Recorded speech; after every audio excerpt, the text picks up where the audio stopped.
Isaac Banks joined the Continental Army as a medical officer in January 1776.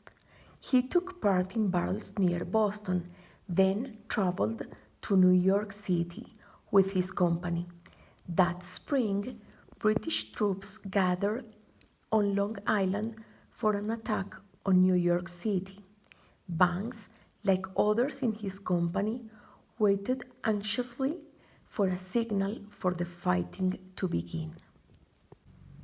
In a tavern in New York City, "What news, gentlemen?" Congress declared the United Colonies free and independent from Britain. Huzzah! General Washington has ordered that the Declaration of Independence be read aloud to the troops 3 days from now. Be sure to gather your men. We hold these truths to be self-evident, that all men are created equal, that they are endowed by their Creator with certain inalienable rights, that among these are life, liberty, and the pursuit of happiness, that these united colonies are entitled to be free and independent states. such joy and excitement ran through the crowd.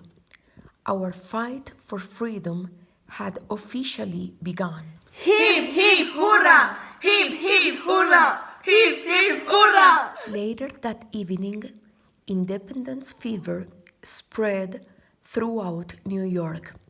We were ready to create a new nation. Freedom!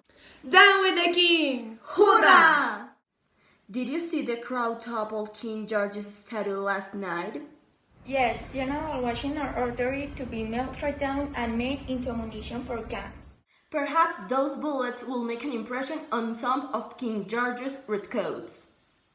A short time later, Lieutenant Banks left the Continental Army and joined the Navy. He died in 1780 while serving as a surgeon. He didn't live long enough to see the colonies win the war for independence.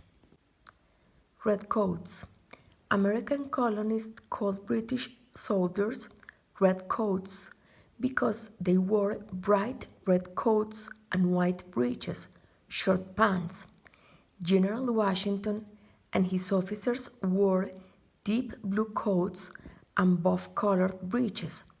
Every regiment designed its own special coat buttons.